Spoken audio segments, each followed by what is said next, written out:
Hello, and welcome back to the One United podcast, episode 14. I'm joined as ever by Henry, who, for reasons we'll explain, we've got to call Henners today. So, Henners, how are you doing? Yeah, I'm good, man. You? Yeah, I'm good, and we're delighted to be joined by the other Henry, United Henry on Twitter. He's obviously part of the, I believe, United District podcast. Yeah, that's right. Yeah. Very successful United podcast. So, yeah, Henry, it's great to have you on. How are you doing? No, I'm good, thanks, mate. Thank you for having me on. Excited to get into it. Right, we'll begin then. So we thought we'd stray away from the sort of United talking about the news sort of thing because it's that depressing, And as we talked about it yesterday, didn't we? How we missed out on two big targets in a day, both going to Spurs as well. That's the biggest L of them all. The fact that they've gone to Spurs instead. So we thought we'd take the opportunity to ask Henry about sort of the football Twitter side of things and how that's becoming such a big part and parcel of football in the media now. So I want to start off by something it's quite a hot topic at the minute, and that's in the know accounts. Now, they've only really been the only one before this year that I'd ever really heard of besides sort of Woodward's Burner was that IndyCar News. And they were, what's the saying, about as reliable as a chocolate teapot. So just to start off with, Henners, I'll go to you first. This new sort of wave of in the know accounts, are any of them reliable? And or do you think it's all just a load of crap? Well, a load of crap. That's the nicest way you can put it, really. I mean, it's an age where people will believe anything because they want to believe it. That's the problem that we've got now. So if you have an account with 400 followers and you're tweeting out stuff that that's not true, but it will give someone some belief that something might happen in the window, you might get a transfer through or whatever, then people will believe it. So they're popping up more often than they should. But it's boring now because I mean we're clutching at straws every day. We hear rumors of different players. It's gone from your Sean Longstaffs to your Thiagos, and obviously it's just so many different people saying so many different things. So I guess trying to ignore it is the best idea. I'll come to you in a second then, Henry. I think just to sort of give my point of view on them, I think they succeed on the fact that they give people what they want to hear. They give very vague comments about what people want to hear. So, there was a lot of, there might be a bid for Sancho going in this week. People snap that up. And then when that isn't true, they're backed up by the fact that they said there might be. And people are tripped over by that. So I don't see how any of them can be reliable, because if you clearly had this big source inside Manchester United that you were getting all your information on, you wouldn't just be running a little Twitter account based on it. You'd be going and doing much more with that information. Like, you could become a pretty credible journalist just by having a source in Man United. Now, Henry, I'll come to you. What's your opinion on these accounts? I think what you guys have said is largely correct for the most part. I think on a general sort of basis, looking at them, if you ask me in general, do you think sort of ITK accounts, whatever, are genuine? I'd say no. On the basis of I think they're not. I think a lot of the stuff that is sort of as you say, it's what people want to hear. They manufacture things based on the general consensus, the general sort of feeling in the fan base. They go with sort of the crowd of the fan base of players who they'd like to see. Obviously, to say Sancho's a fantastic example of play. We constantly hear sort of weekly that a bid's gone in or a bid is going in or something along those lines. And obviously, it's not the case. It's completely untrue and made up. I remember last year, I don't know if you guys remember the Matthias de Ligt thing with an account on Reddit called SpoofX, who seemed to completely sort of dumbfound the fan base and sort of gained notoriety off something that was completely untrue. And it's sort of legendary, and it's ridiculous that he managed to actually gain any sort of following. And the fact that I even still know his name is sort of ridiculous. He had sort of nothing to offer. He sort of just completely made this news up. You talk about the Woodward's Burner, he's been the most sort of prevalent one, I think, isn't he, this summer, really? And there's another one in there, ITKPL or something, the Premier League sort of account. I don't know if you've seen that one as well. But I don't know. I'm led to believe that Woodward's Burner perhaps has got a source in the club. I think back along when he said that when Bellingham had gone to the United training ground, he sort of broke that months before the Athletic had spoken about it, saying that, you know, Cantona had been called in to try and lure him in, which is something that no one was really aware of. And he made a very bold claim in that had taken place. And then we didn't hear anything about it for months. And the Athletic sort of confirmed that was the case, that Cantona had been sort of called in to try and get Bellingham to sign a deal. So I don't know. I'm led to believe that, you know, perhaps here and there people have got sources in the club, but then I think, you know, he's a good example of someone that's perhaps got carried away with the following he's got. You know, he's broken a couple of things that are correct, and then you know, the Thiago thing obviously is sort of seems to have sort of finished him now. To be honest, how someone's going to believe him now after getting something completely wrong, I don't know how that's going to happen. But yeah, I think he's sort of got caught up in his following and started, as you say, going with the crowd, putting what people want to hear, and that's how you get your followers up, really, isn't it? So I think that's the trap he's fell into, to be honest. Yeah, it's like you say. I think if Sancho doesn't happen in this transfer window, then I think that'll be the end of in the no accounts in the United region anyway. I think they've been that hit and miss. You know, I think there's been an element of luck to some of the hits as well. You know, putting out vague statements. One of them's going to stick eventually. Yeah, but it's just frustrating that people are falling for it, because, you know, people are, well, they're not making a living off it, but this is making a name for themselves by people just choosing to believe what they want to hear. Mm-hmm. It's like we were saying when we had Phil Brown on Hannah's. It was like people will attack you if they hear what they don't want to hear, and they will blindly follow you if they hear what they do want to hear. You know, Any further comments from either the two of you? I was gonna just kind of add on to what Henry said about that. To be honest, that if you tweet something out and you get it right, say if it isn't in 2 months' time, you gain so much credit from that. As you said about the Woodward in the no account, they've got they've got something to cling on to. The fans looking at that account now. So if he gets one right and 4 or 5 wrong, they'll still cling on to the account because they'll think that, well, he got one right, why wouldn't he get another at some point? So there seems to be a real issue with those kind of accounts, because again, it almost destroys real journalism, and it almost kind of belittles other journalists as well. So the saying that everyone can be a journalist, anyone can be a journalist, well, you have to obviously have your sources, you have to have your be knowledgeable in the situation that you're in, and a lot of these accounts aren't, and it's tainting verified journalists.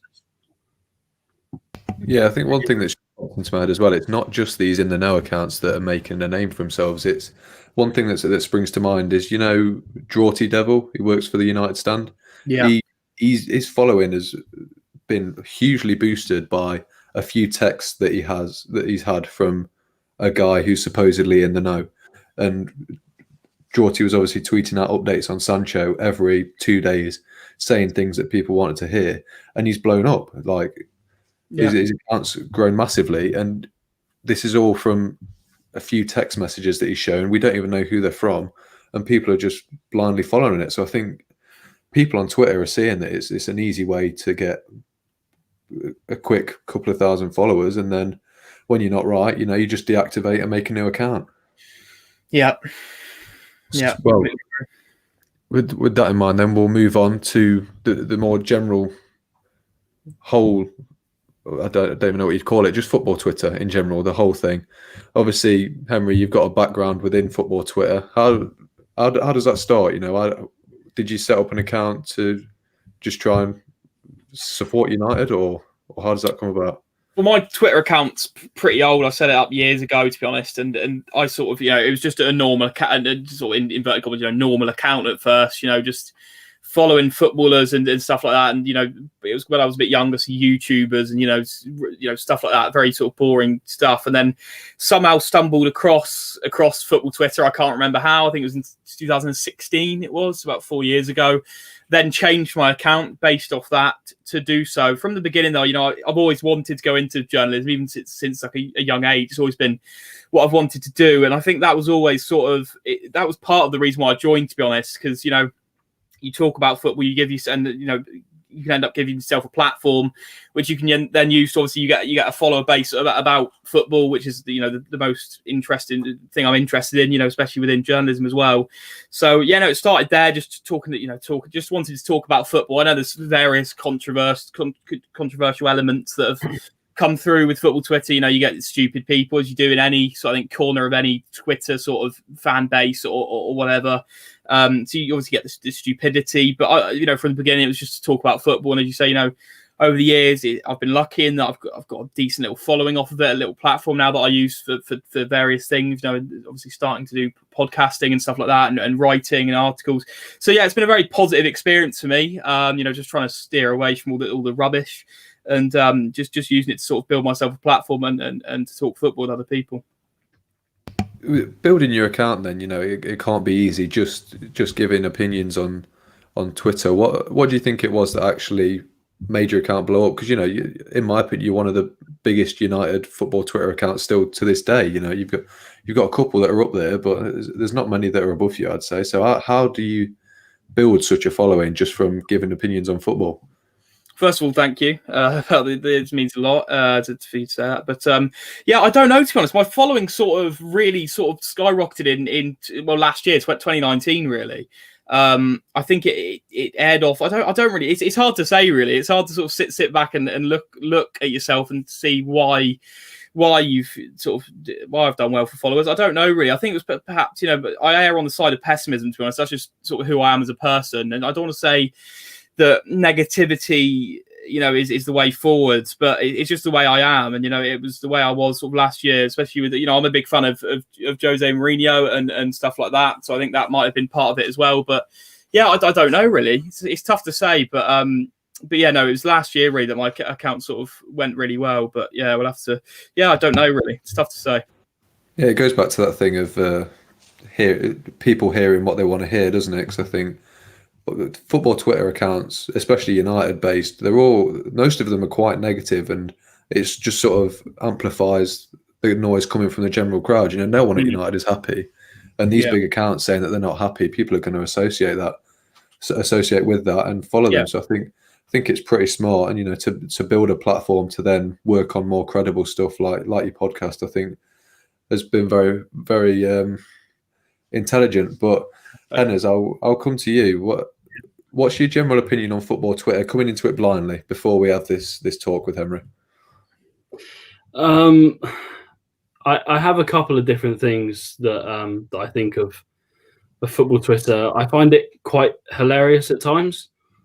We've seen the whole the situation with United tweeting and then Pogba Senior replying to every single tweet and somehow managing to get more likes and retweets. So that's the funny side of things. And but there's also the side where we've mentioned it before, where everyone has an opinion, but not everyone's opinion is right.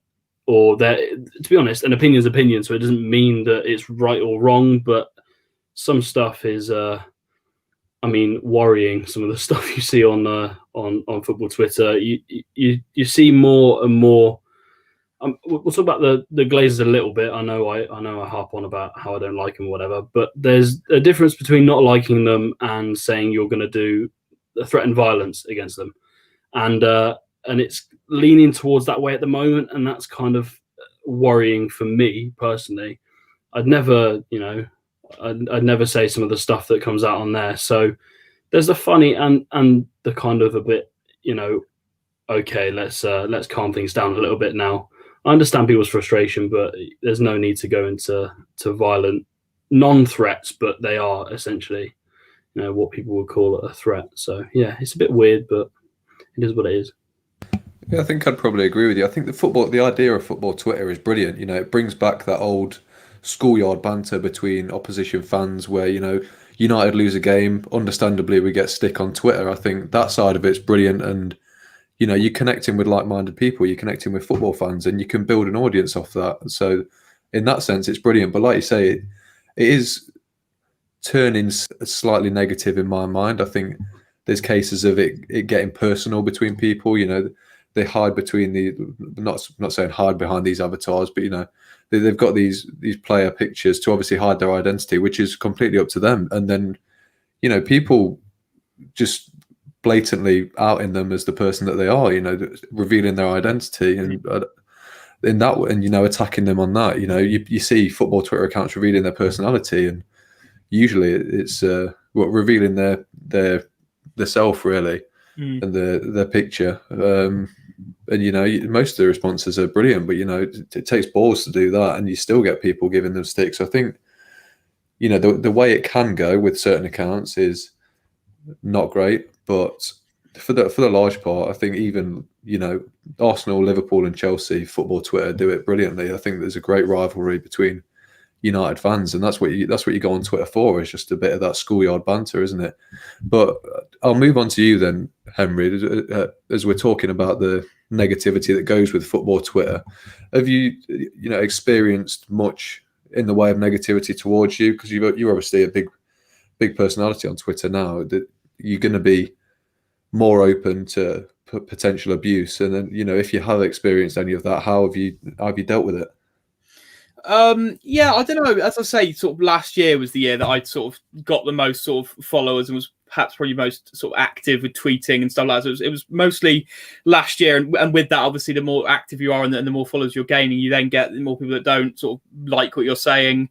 So yeah, last year was probably the peak of sort of to be honest, it happens all the time. I've got my messages on sort of, I think they're sort of closed. They come through in like request form, so you can scroll. I've got them up there just to scroll through, and there's all sorts of ridiculous stuff that people have to say. It's usually nothing personal. It's just sort of you're stupid, a few swear words here and there because they don't like what you're saying. But it's not sort of, I take it. I don't really care about it. It's not coming at my sort of appearance. It's just talking about my opinions. And if you don't know what I have to say, that's fair enough. You can come at me for that however you like. Use whichever language you like to tell me that. So yeah, no, nothing ridiculously sort of personal and anything that's really affected me. It's all just quite sort of vague, stuff about, it was last year when I didn't, when I was sort of critical of Ole Gunnar Solskjaer, I think was probably the peak of it. People, didn't like what I'd say at all. Got the sort of staunch, top breads, as you call them, really, that massively support, Ole Gunnar Solskjaer and that side of things. So though they didn't really like what I had to say, and so I was getting messages all the time and stuff like that. But yeah, no, it's nothing, absolutely horrible that's maybe sort of break down or anything like that. It's nothing ridiculously personal either. And I think you've just got to take it as what it is, really. These people, if they want to abuse you, I don't think they don't hate you for who you are. They simply hate you for what you're saying and what you put out on Twitter. So yeah, I take everything at face value, to be honest. It doesn't affect me too much. I think that's the best way to look at it, isn't it? People can sit behind a screen and say what they want if they disagree with you. It all just goes back to that thing of hearing what they want to hear. If they disagree with you, it's common now for people to just react and lash out. Now, Hennes, I'll come to you then with the next point. So obviously, football Twitter is it's been a breeding ground for what we were talking about with, I believe, Hader, where everyone now has an opinion on everything, and Twitter allows people to explore that. Do you feel like, with the amount of, obviously it's personal opinion, you can't have an opinion that's wrong unless it's very extreme cases, but there's been some horrendous takes on Twitter. Are there any that sticks out in your mind? There's too many to really talk about, to be honest. You see some nasty stuff. I mean, it's not. I mean, Henry mentioned a really good point there last year where people criticise Solskjaer because, let's be honest, he's a rookie. He is a rookie in management. I criticised him at the start of the podcast when we started doing it. So there's no shame in that. At the end of the day, it's an opinion. If someone doesn't agree with it, then they should just unfollow you and piss off. So yeah, that's the easy way to talk about it. But yeah, I see some stuff and I think, okay, right, now's time to turn it off for the night because yeah, there's all kinds of abuse being directed at Woodward and stuff, and it's not just on Twitter actually. The chanting in the stands last year, chanting about killing him, which is just, I was just like, oh, okay. So it's not just, it doesn't just come from Twitter. It comes from kind of all forms of all walks of life, as you could call them. But yeah, most of it's just to get attention. That's what you've got to look at it as.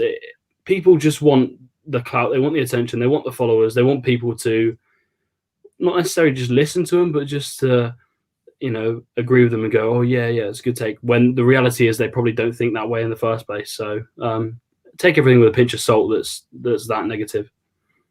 Yeah, I'd agree with you. I think I'll come to you in a second, Henry. I just think, just to add to the negativity of football Twitter, is as much as it can be a brilliant place, I think one bad thing about football Twitter is it's managed to convince a whole generation of people that Paul Scholes was shit, when in reality he's definitely on a par with Gerrard and Lampard. I think that's fair to say at this point. Yeah, above, I was going to say. At least above, yeah, but I said, well, at least on par, sorry. Yeah. But yeah, the other thing is, God, I had it in my mind. It's completely gone out of my head now. I'll think about it and come back to you. But Henry, what's it like in that sort of small? It seems like quite an exclusive circle. You've got yourself, United based. You've got yourself. Obviously, Rizzy's a big one. Pogba Senior, and then you go to sort of Liverpool. You've got, is it LFC Matt, I believe, and then the Immortal Cop and stuff like that. Does that seem as like quite a exclusive circle to you, or do you just feel like any other Twitter account with just a couple of thousand followers? No, it's not exclusive at all, to be honest. I know some accounts, there's a lot of argument about sort of accounts becoming, as you say, more sort of generic, sort of tweeting to the crowd and tweeting the same sort of formatted tweets. I wouldn't like to think that I've sort of gone towards that. I still think I tweet in the same way and act in the same way that I would have sort of a few years ago. It means nothing really, does it? It's a follow account. It's a follow account at the end of the day. Obviously, as I say, it's good that it's given me the platform, but that's sort of all I really see it as, really. So yeah, no, I wouldn't say it's anything exclusive at all. With regards to the accounts you mentioned, yeah, I don't see the tweets of Rizzy anymore. That man, we had a bit of a spat last year, decided to block me, so I don't see much of his tweets anymore. But yeah, no, it's not exclusive at all. It's just like any other Twitter account and any other member of sort of the football Twitter community. You've actually just reminded me of what I was thinking before we move on to the next segment. I'm thinking another negative of it is it does seem like a lot of accounts are not even giving their own opinions anymore. Like you say, it's sort of a copy and paste format where people will tweet pretty obvious bait, knowing that people will respond in disagreement, and it'll get a lot of attention, and they're using that to build their account, which using your own opinions to build a following is great. It's commendable. But using things you don't even believe in just purely to get a reaction, I think it's just like we talked about, Henners, about sort of sensationalism from the Sun and TalkSport coming in to everyday life, where you've got people following that mold now on Twitter. Never mind, that's just to get clicks. Never mind for people to actually buy your newspaper or listen to your news channel. So I think, that's a negative side of it, that we're seeing more and more now. I think people tweet a lot of things that they don't genuinely believe in because they know that people aren't going to respond and it's going to give them a lot of attention. Hannah's just one last point. Have you got anything else to say on football Twitter, or should we move on? Yeah, I'm not really, and I'm not going to go into the TalkSport because that will just it's definitely pissed me off. So I'm not going to go into all that bait and rubbish. So yeah, I think we're good for now. So we'll move on to the last section then. As I managed to get wrong twice in my message to Henry, it's the LUHG, not LUGH accounts on Twitter. I think it's good to bring it to light because they started off with such a brilliant message. No one in this club likes everyone in this club hates the Glazers. I think that's fair to say. I think even maybe the Glazers' children hate the Glazers at this point. They're getting a £10 present for Christmas by the looks of it. But it started off with such a good message that people were getting behind, and I think they've somehow managed to turn it into such a cesspit of negativity. Now I'll come to you, Henners, first, because I know you're the Glazers' #1 fan, so you're probably one of these accounts in disguise. But we spoke about you at uni a couple of times. Yeah, tweets that would come up from LUHG Mike and stuff like that. It's to be honest, I can talk about Mike for days. That he has got so many wrong and also right views. Fair enough, but I think he's been banned about 8 times. So he's said some pretty it's borderline hate crime. Some of it really is. It's some pretty nasty stuff, and I see the funny side of some of the tweets. So I'll give him credit where it's due. I see the funny side of some of it. The thing is, though, it's all very serious for him, which is fair enough. That's his decision if he wants to take it that way. But some of the takes are morally very wrong. So I mean, it's turned from kind of peaceful into violent, as I said earlier. It's now, it's turned nasty. It's now to the stage where there's all kinds of, we're going to smash up houses or whatever, or we'll find where they live and burn down their house. And some people even saying, "Oh, where do their children go to school and stuff?" That's just wrong. There's no way to defend any of that. So, it took a sad turn, but there is some humorous tweets and funny stuff. But at the end of the day, people are just climbing on the bandwagon now and enjoying themselves when it comes to hating on people, which isn't great. I'll come to you then, Henry. What's your general opinion on the Love United, Hate Glazer movement? I think we can call it now. Well, last year, as I say, when I was sort of critical of Ole Gunnar Solskjaer, and around that sort of time when I was, I still am, a massive Jose Mourinho advocate, a massive fan of his, which I know he's a man that divides opinion, but I'm a huge fan of his. I think he's I think he's just a fantastic manager with everything that he's done. And I think my sort of general opinions do sort of err to that sort of side of things. I am a big fan of managers like Diego Simeone, Antonio Conte. And I think these are the sort of viewpoint that the LUHG sort of side of things prefer. They prefer sort of, winning managers and, sort of working with sort of more defensive football with limited resources, which is sort of where I think I sort of stand with my sort of preferred way of things. I think everyone's got a preference one way or another. You've got Cruyffistas on the other side of things. They prefer sort of Guardiola and the way he does things with sort of expansive sort of total football. But I'm on that side of things. I think sort of last year when I was critical, as I say, of Ole Gunnar Solskjaer, I think that I was sort of categorized alongside the LUHG accounts a little bit. And I think, I gained quite a bit of following from that side of things. And then when I give credit where it's due now, before Ole Gunnar Solskjaer, they don't seem to like that. They don't seem to like I'm very flexible with things. If someone, a player or anyone wants to prove me wrong, I will happily sit back and admit, I've got it wrong there. Marcus Rashford's a good example. I was massively critical of him last season as well, and I thought he was extremely poor. This season, obviously, he's done really well with his numbers. So, I'll sit back and say, he's proven me wrong. And I think that's a problem they have. They stick by their sort of viewpoint. They're very staunch on where they stand on things. They don't like to move on that. They're very stubborn when it comes to things like that. And I think if you speak with a different opinion, they're very sort of authoritarian with the way they deal with things. As you say, very negative, very sort of aggressive and things like that. So to say, I think there is a bit of a problem with that sort of things. And as you said a minute ago, the viewpoint, the overall message of LUHG is completely true.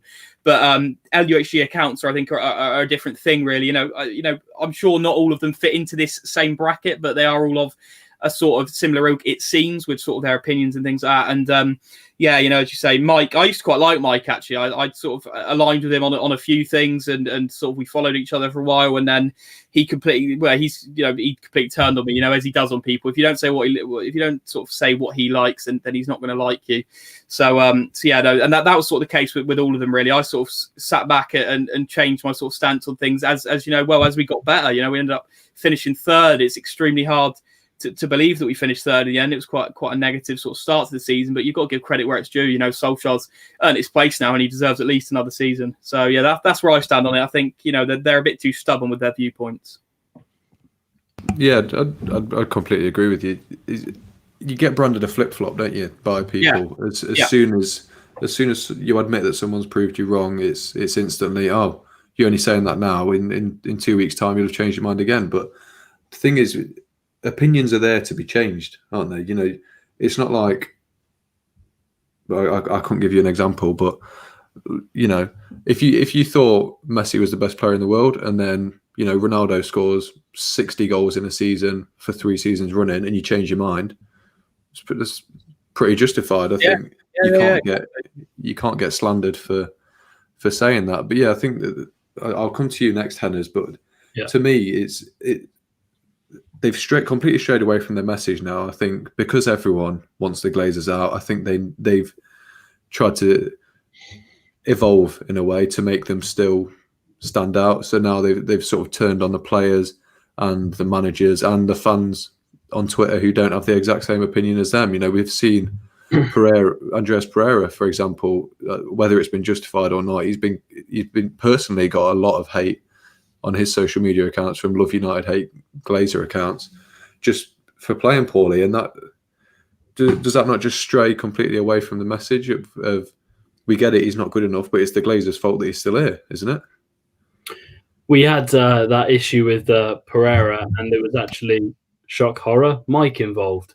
And he got absolutely rinsed by fans. I think that was the one time that I thought this guy's been set down a peg or two, because people actually have just completely turned on what he was saying. He was just it was just rude and abusive, and we get it.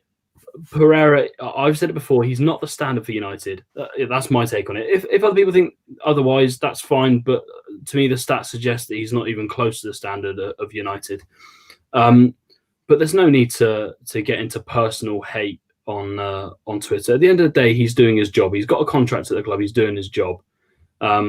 He has been given that, whether it's right or wrong. He's been given that that work at United, and we just have to sit back and accept it. So if anything, why would you take it out personally on the players? It's not their fault they got a contract. They're not going to turn around and say, oh, Daniel or Ben from Twitter hated me, so I'm going to cancel my contract. They're not going to do that, because at the end of the day, it's like anywhere else. You work to get your money, and if you get given a deal that probably flatters you a little bit, you're going to take it. There's morals don't even come into it. You're going to take the money, because that's what we do as people. So the personal stuff is a bit too far. I can understand getting frustrated with the fact that he's in the team, or that he's around the squad, because he might not be good enough. But at the end of the day, that's not our decision, and there's no reason to go into personal hatred towards him. That's just not fair on him. I agree with you there. Now, just moving on a little bit, it's usually the LUHG accounts that are trying to start these sort of protests and movements that you see, like a walkout. And I agree with them, but the frustrating thing about a club like United is we've got this massive stadium, but half of it's filled with tourists, so you couldn't really plan a walkout. It wouldn't have much effect. You'd suddenly be playing a third-round League Cup tie in Old Trafford again, wouldn't you? It'd be that sort of thing. Glazer's still getting money. So yeah. I'll come to you, Henry. What do you get the same sort of frustration where there's these great ideas for protests and things like that, and people will go, but there's just not enough of them, and there's not enough passionate United fans to make any sort of change. It's just a tourist club now. People go to Old Trafford to say they've been there. Yeah, I know exactly what you mean. It's so hard, the constant talks of boycotting MUTV is one of them, isn't it? Boycotting the mega store. Don't buy kits, don't buy water bottles, don't buy DVDs, plates, whatever it is in the mega store they're selling. And as you say, walk out from the stadium as well. But the fact is, as you say, tourists. The message cannot be spread everywhere. Good examples that social media isn't a reflection of everything. I think one example, this is a wild example, I know, but the election, if you read everything you saw on Twitter, you think Labour are going to storm the election. The reality is, obviously, Conservative got a massive majority. I think it's a good example as well for this. Social media is not the reflection of everything. As you say, tourists, there's no way you can have an impact on them, and you can't get the word around to every single person, 75,000 people in the stadium to walk out. As you say, a third round cup tie will be in the end if you did try something like that. But I completely commend the reasons for it. I think it's the intent behind it's good, and I can see why. But it might perhaps send a strong message. But yeah, it financially it wouldn't make an impact at all on the Glazers, and it's the same with everything I've just mentioned, the MUTV and the mega store and things like that. It's impossible. We can't. it's sad to say, you know, we can't make a difference, but it's extremely hard to make an impact when you've got such a sort of large, and as you say, you know, an international fan base. You can't really affect all of it through this. I don't know what would have to be done in order to make them sell up. I think it's impossible to think of a situation where they'd be forced to sell up, which is obviously the dream for us all, I think. But yeah, no, I completely get where you're coming from, and it is extremely hard to do these things. But I absolutely commend the message and the intent behind all of these things. Yeah, I think along those lines as well, it's sort of a catch-22. You sort of go in circles where you plan this event, this walkout, whatever it would be, but you know you're never going to get everyone on board. You know, are you really going to tell a dad that he can't go into the mega store and buy his son a kit for Christmas because that's all he's been asking for? You know, are you really going to tell parents that their kids have to walk out of their first ever United game at half time just for some message? It's slightly frustrating, but it's understandable, and that's why things like this won't work. But then the catch-22 is they're trying to become innovative and think of ways that they can really make a difference, and that turns to, like we've seen where they attacked Ed Woodward's house, it just goes too extreme. So I think it's pretty obvious you can't make a difference without doing something like what happened to Ed Woodward's house, but you can't do that either. That's just completely unacceptable. So that's where the catch-22 is with United. Now, Henners, we'll stick on this theme of negativity because you told me before the podcast that you had a little rant to make as per usual. It wouldn't be a podcast without a Henners rant. So, you know, the floor is yours, Henry. First of all, I'm going to mention about that the Megastore thing. It's almost like they're trying, with this year's third kit, they're trying to stop us from buying stuff.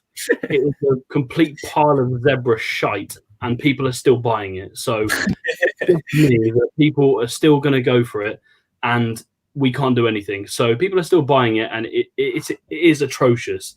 It is an eyesore. So if that doesn't show us that we can't do anything, I think it's almost a sit us down and say, hang on a minute, you can't do anything from the Glazers because it's atrocious. Next part, the fun part. I got a bit frustrated this morning. I saw an article from Simon Stone. I'll name him. I'm not ashamed to name people. They know what they've done. They know who they are, and they know that they defend the Glazers. Now, you make it sound like he's killed a man. Yeah, but I'm saying it because it's so blatantly obvious that he's on either being paid by United or it's all of his wage and his income is coming from being affiliated with the club. So I mentioned this to James before, and you made a very good point, James, about how, you know, he wouldn't have an income if it wasn't for you know, being inside with United or whatever. And I completely respect that. That's fair enough. But in terms of, I mentioned something about integrity. There's a difference between being stupid and reporting, you know, what you see. He reports 75% of what he sees. The other 25% seems to be the Glazers' lack of spending or the amount of money they take out of the club. The article that he wrote, I mean, you can read it it's on his Twitter page. It defended the fact that they've only spent money on Van der Beek this season. The fact that, you know, he didn't mention about them taking money out of the club or anything like that, about the £1 billion they've taken out of the club. I think as a journalist, you lose so much credibility when you don't report the full story. The fact of the matter is they've taken over £1 billion out of this club, and there's no shying away from that. But there was a part in the article where he said, has it been a poor transfer window for United? And he said, there's been a lack of spending. But then he said, however, we've bought Van der Beek. However, we bought Fernandes in January. To defend the owners in a situation like this, you are going to get hate. You are. So he's brought a lot of, you know, crap on himself, essentially. I saw the comments and it was just line after line of, you know, how can you think that? I think journalists lose so much credibility when they do stuff like that. I think it is horrendous. I think this is why we like Phil Brown so much, because although he's affiliated with United, he's willing to criticise the owners. He's willing to criticise the club for not spending as much money as they should. The reality is everyone around us is spending. Chelsea have spent, City have spent. Liverpool are now going to buy Thiago, a player that last night I thought we were in for. It looked like we were going to make a bid for him, from what some of the German insiders are saying, that we were going to make a bid for him at some point. But yet again, we've just had contacts with his agents, blah, blah, blah. So I am fed up of people that want to get into press conferences. That's all they want to do, get into press conferences and be friendly with a manager. And I am downright fed up of it because it almost lacks honesty. And it really winds me up because it means that people, they've got thousands, hundreds of thousands of followers on Twitter, and people are buying into this stuff that it's not the Glazers' fault. They need to report the real stuff. And I'm telling you, they will lose a lot of followers and a lot of credit from what they're doing, because at the end of the day, to me, again, it's an opinion, but I think it's a complete mess. The fact that the Glazers are having to obviously pay people not to criticise them. It's awful.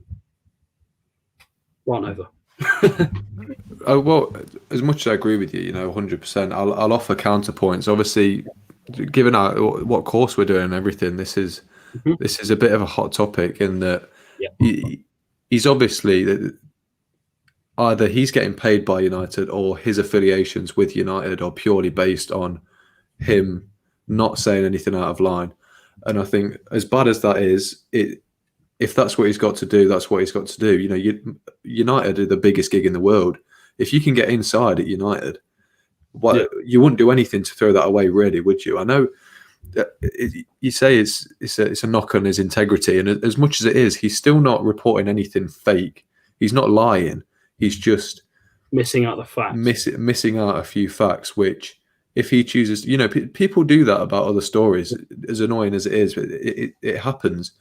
So, as much as I hate it, like I really do, I can understand why he does what he does. And you mentioned the thing about him having hundreds of thousands of followers. I think we're in a day and age now where we can do our own research and prove that the Glazers are at fault. We don't need someone like Simon Stone to tell us that.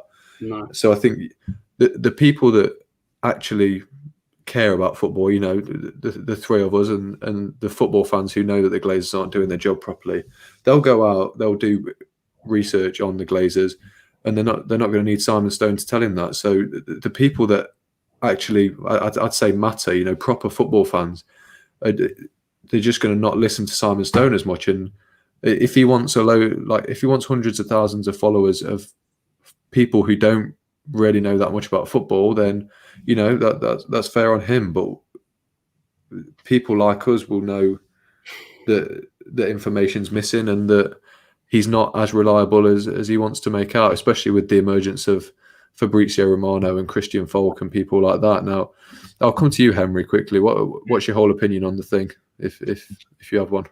I was just going to say, sort of, with just support to Henry a little bit, actually. I think I understand what you're saying. Once you've got a source, you don't want to just throw that away. I completely understand that. But I think most journalists, and I think, this is a bit of a blanket cover, really, because I don't think there's many journalists who do approach it in the way that Simon Stone does. I think he's a bit by himself in that he does seem to be actively, as you say, leaving things out and actively supporting the Glazers more than anyone. There's multiple journalists, associated with that football club. I could go on for ages naming them. You got Samuel Luckhurst, Rob Dawson, JB Jackson. The names keep going on.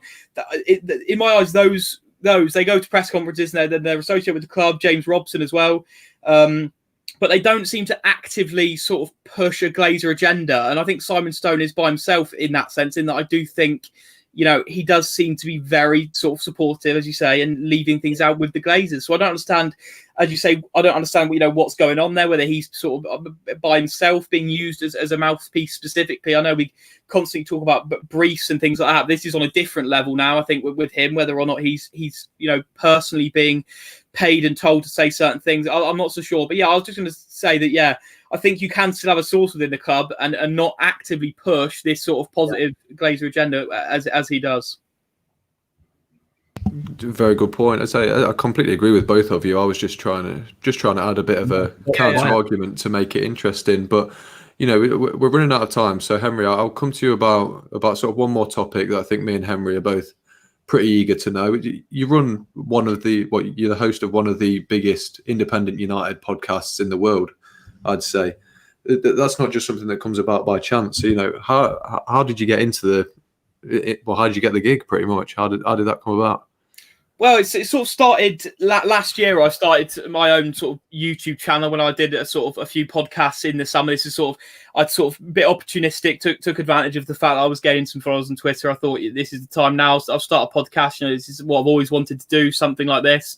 So I thought I'd give it a go, and it did well. I think the very first one, the United Stand actually commented. Mark Goldbridge very kindly commented on it, saying, this is really good. He then followed me on Twitter and showed interest in coming on to literally my second podcast I've ever done. I thought this is fantastic. I've been so lucky here. Mark Goldbridge, obviously everyone knows who he is. Massive personality with something to do with that. He sort of commented, and then he came onto the podcast, which obviously generated a lot of sort of hype around it. So he came on and spoke to him. Did a few more after that with different people. United Arley, another quite a big account. He came on. I can't remember who else, but a few. It's all on the YouTube channel still from a year ago. And after that, really, I didn't do many of them. I sort of stopped for a little while. And someone I knew for years, Jamal, who runs United District, he sort of, this page had sort of done really well, was starting to grow, and he wanted to start a podcast to go with it. So he sort of contacted me and said, do you want to get involved? And I said, yeah, this was sort of at the beginning of lockdown. I sort of sat around with not much to do. I thought, that's brilliant. It sounds like good fun. So started it up, and yeah, it's just gone really well. We've been really lucky. We've had some sort of fantastic guests on there to talk to. I'm very lucky in that, I don't really deal with the technical side of it either. Liam, shout out to him, who deals with all the technical stuff with it. But yeah, I'm very lucky in that I sort of get to do the fun bit, really, which is to talk to people, to interview them, and to pick their brains on everything United, really. So yeah, I was massively lucky, and a lot of very supportive people that have helped in doing that. That brings me on to my next sort of thing I was going to say. Then we're a very small podcast, and we've been sort of blown away by the sort of people we can bring on already. We've had Phil Brown on. We've brought you on, which compared to us, it's a massive pull sort of thing. So when you get to a podcast of your size, what are the sort of limits as to guests you can get on? Because I imagine that there's not many limits at all. Yeah, to be honest, I don't, as I say, Liam, he sort of deals with that as well in getting guests on. But yeah, no, we've been I've been very surprised. Straight away, the very first one we did was Jamie Jackson from The Guardian. Absolutely fantastic. If you want to get him on here, I'm sure he'd be keen as well. He's a great bloke, Jamie. He's done stuff with Hader as well, who I'm sure everyone who's listening knows as well. But just fantastic. So many good names. I don't really know what the limits are, to be honest. We haven't sort of pushed and see how far we can go. I mean, I don't know who Franz Hook, I think, is my personal favourite, he was Louis van Gaal's goalkeeping coach. We managed to get him on, talk to him about Mourinho and sort of how he used to work with him, because obviously he was part of the coaching team at that point, which was massive for me. As a Mourinho fan, I was sort of sat there sort of blown away. It was sort of childish, kiddie with the way I was sort of talking to him about him being a neighbour to Mourinho in Barcelona and stuff like that. And yeah, journalists, Sammy Mokbel, who's now, I think, been promoted to chief football reporter for the Daily Mail, which was a big one as well. Jan Arge Fjortoft, the former sort of Premier League striker, current sort of, I think he's become a bit of a journalist, really, isn't he, with all this sort of Sancho and Havertz stuff. So it's great to have him on. Yeah, it's been so good. Yeah, I'm very lucky in that I've been allowed to sort of to talk to these people. So yeah, it's been we don't know what the limits are really yet. We'll have to see how far we can go. Well, you sort of brought me on to my next question, and I was going to ask you who your favourite guest was. You've obviously answered. So, what did you? Was there any sort of information that you weren't expecting to get out of that podcast that you came away with? Well, with the Franz Hook one was quite. First of all, I didn't know that he was, because he sort of told me that he was like a neighbour with Mourinho, which I didn't know. He sort of lived next to him in their sort of accommodation in Barcelona, which was interesting. First of all, and then he went on to multiple things. Really, he talked about the half time of the FA Cup final. He said that was the first implication they got that they were going to be sort of sacked, him and Van Gaal, which I found extremely surprising. Half time of the FA Cup final, that information managed to sort of leak its way to the dressing room and find that out at that point. So that was a bit of a surprising thing for me. I'm not sure how sort of widespread that was, but I wasn't aware of it, and it was quite surprising to me.